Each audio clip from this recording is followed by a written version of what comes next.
Robinhood 的这份财报最反直觉的地方在于，它并不是一眼看上去很差。公司总收入同比增长 15%， 做到 10.7 亿美元，平台资产涨到3070亿美元，净存入还有177亿美元。Robinhood Gold 的订阅用户也涨到430万，创了新高。可结果呢？财报出来后，股价盘后一度跌超 8%， 今天盘前跌幅扩大到大约 10%， 这就不对劲了。如果一家公司用户还在进来，资产还在增长，订阅用户还在创纪录，为什么市场第一反应不是奖励它，而是先把它卖掉？这里的关键不是 Robinhood 有没有增长，真正的问题是 Robinhood 最值钱、最有弹性的那部分增长正在变得不稳定。这期我们不把它讲成一句财报不及预期，那太浅了。Robinhood 这次真正暴露出来的是一个散户交易平台，从交易狂热机器变成金融超级 App 的过程中，市场最担心的一件事，用户还在，但用户的交易冲动可能没有以前那么值钱了。你只看标题会觉得 Robinhood 还不错，收入增长，用户增长，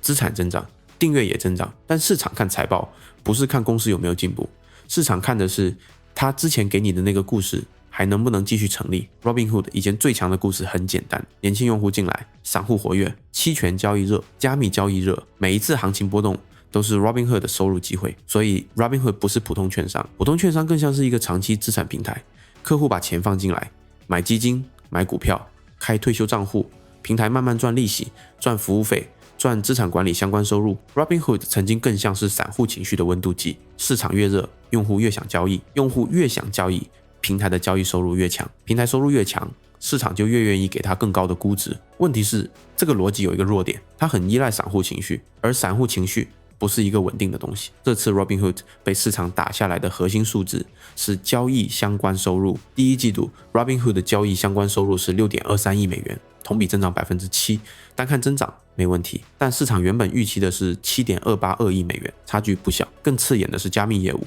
Robinhood 第一季度加密货币收入 1.34 亿美元，同比下降 47%。 公司披露的运营数据里， Robinhood App 本身的加密交易名义成交量同比下降 48%， 只剩240亿美元。虽然合并 Bitstamp 之后，总加密名义成交量还有660亿美元，但这里面420亿美元来自 Bitstamp， 这就把一个问题摆到台面上了。 Robinhood 的原生用户的加密交易热度掉得很明显。你要看懂这份财报，就不能只问 Robinhood 有没有用户，你要问的是这些用户现在还愿不愿意像以前那样交易。因为对 Robinhood 来说，用户在平台上放钱和用户疯狂交易不是一回事，前者代表平台有基础，后者代表平台有爆发力。市场这次卖的就是爆发力的不确定，公司当然不会只讲差的一面。 Robinhood 管理层讲的是另一套故事，他们说客户仍然活跃，股票和期权交易量有双位数增长，预测市场、期货、指数、期权、做空和保证金业务都创下纪录。第二季度开局也不错，4月股票和期权交易量有望成为今年最高的月份，这听起来很强。但市场的问题是交易量增长，为什么收入没有跟上预期？这就引出了这次财报的一个更细的点， Take Rate。 简单说，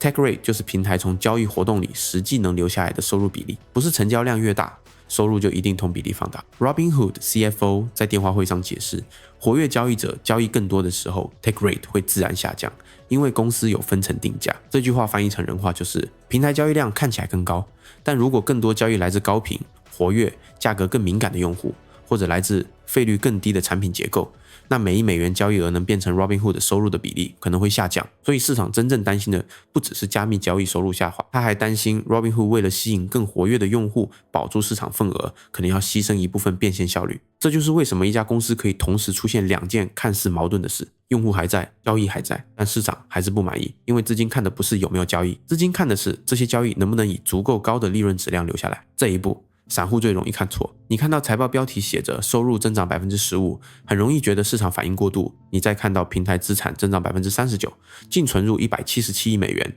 购的用户430万，又会觉得这不是一家正在失去用户的公司。这个判断本身没错， Robinhood 确实不是用户崩盘，但这恰恰是陷阱。股价下跌不一定是因为公司烂，很多时候是因为市场之前已经把它会更好提前买进去了。 Robinhood 这类股票市场买的不是稳定增长，市场买的是散户交易周期回暖、加密交易回暖、期权活跃、金融超级 App 扩张，然后这些东西最后一起变成利润。只要其中最有弹性的部分低于预期，股价就可能先反着走。这就是买预期卖事实，不是新闻好就涨，新闻差就跌，而是事实出来以后，市场拿它和原来的预期比，如果原来预期太高，那一份看起来还不错的财报也可能变成利空。Robinhood 现在遇到的正视这个问题。公司想让市场看到的是，它已经不只是一个炒股 App 了，它在做 Gold 的订阅，做信用卡，做银行服务，做退休账户，做保证金，做预测市场，做加密，做海外扩张，甚至还在推 Robinhood Chain， 想把代币化资产这条线也纳入自己的生态。这是一套金融超级 App 的叙事，从公司角度看，这很合理。如果只靠散户交易热度，收入会跟着市场情绪大起大落。所以 Robinhood 必须把用户关系拉长，让客户不只是来交易一次，而是把现金、退休金、信用卡、借贷、投资、加密资产都逐步放进它的生态里。这也是为什么 Gold 的订阅用户很关键。Robinhood Gold 做到430万，同比增长 36%， Gold 订阅收入5000万美元，同比增长 32%。 这说明平台确实在把一部分用户从偶尔交易的人变成愿意长期付费的人。净利息收入也增长 24%，达到 3.59亿美元，这来自利息资产增长，也说明 Robinhood 不只靠交易佣金型收入。但问题在于，市场现在并不只想听这个长线故事，尤其在财报日，资金会先问一个更直接的问题：你现在最赚钱、最有想象力的业务表现怎么样？答案没有让市场满意，加密收入同比下降 47%， 交易收入低于预期。EPS 是 0.38 美元，分析师预期是 0.44 美元，总收入 10.7 亿美元，也低于市场对交易收入强度的期待。于是资金的反应就很清楚， Robinhood 不是没有故事，而是故事进入了证明期。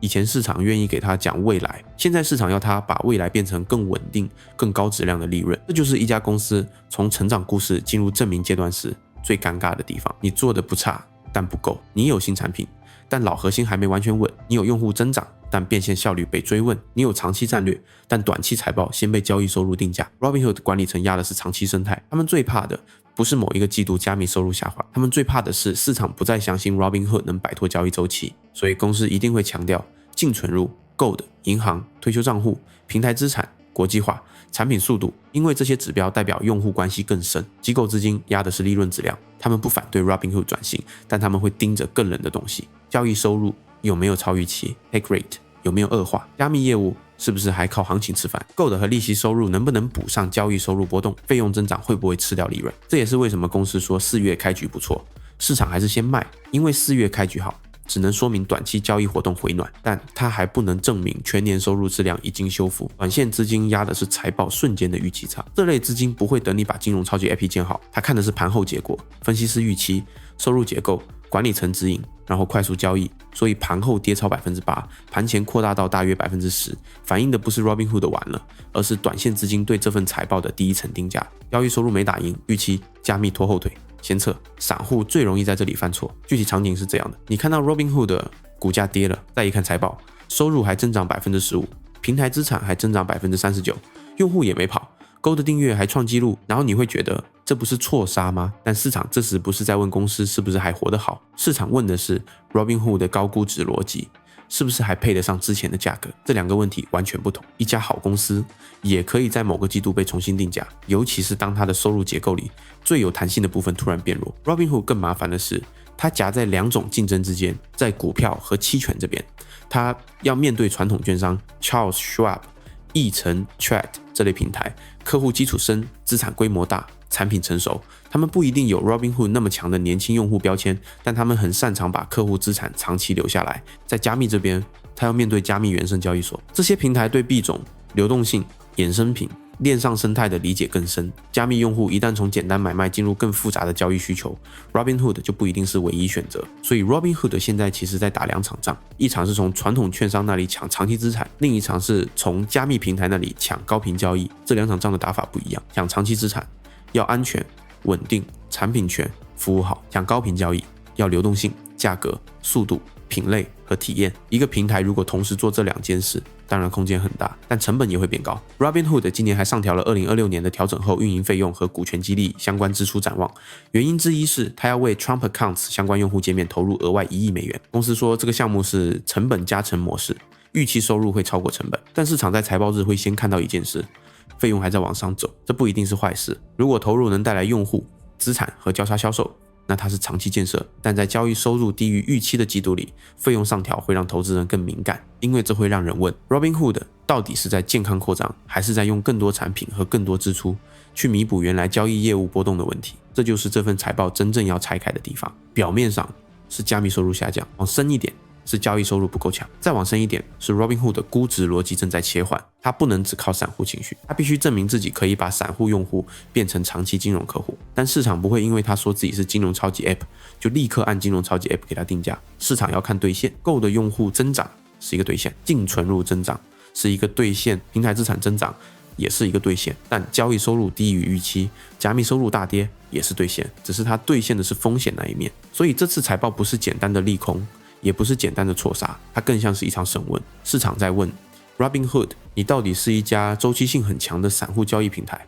还是一家能稳定赚钱的新一代金融平台？如果是前者，那加密和期权交易热度就决定了你的波动；如果是后者，那你必须证明Gold的利息收入、退休账户、银行、信用卡、保证金、海外业务可以在交易热度下降的时候撑住利润。现在答案还没完全出来，这也是为什么后面几个季度最该看的不是一句散户回来了没有，要看得更细。先看加密收入能不能止住下滑，不是看比特币涨没涨，而是看 Robinhood 自己的加密交易量和收入捕获能力有没有回来。如果币价波动很大，但 Robinhood 的加密收入没有明显恢复，那说明交易份额或者变现效率还有问题。VV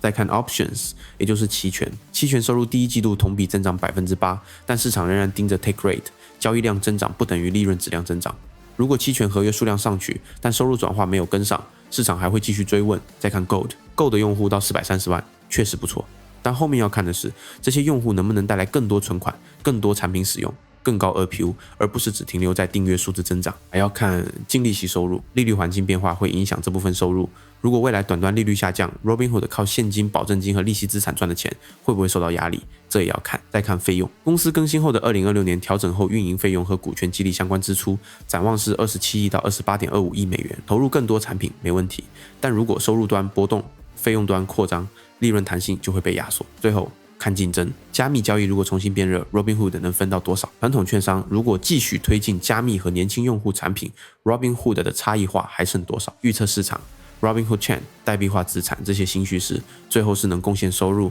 还是更多停留在概念层面？这些问题比今天跌了是不是机会更重要。因为 Robinhood 这家公司最特殊的地方，从来不是它有一个交易 App， 而是它抓住了新一代散户进入金融市场的入口。这个入口很值钱，但入口不等于护城河。用户愿意下载你的 App， 不代表会把全部金融生活交给你。用户愿意交易一次，不代表会持续交易。用户愿意买币，不代表会在你这里长期交易复杂的加密产品。Robinhood 现在要证明的就是从入口到关系，从关系到收入，从收入到利润、质量，这条链路能不能？这次财报把链路中最薄的一环暴露出来了。交易情绪一降，尤其是加密情绪一降， Robinhood 的收入弹性就会被市场重新评估。不是说 Robinhood 的长期故事结束了，恰恰相反，它的长期故事还在。但长期故事越大，短期财报就越不能让市场看到核心收入在松动。所以这期的核心判断很简单， Robinhood 的这次暴跌不是因为市场突然发现它没用户，市场真正担心的是它最赚钱的那股散户冲动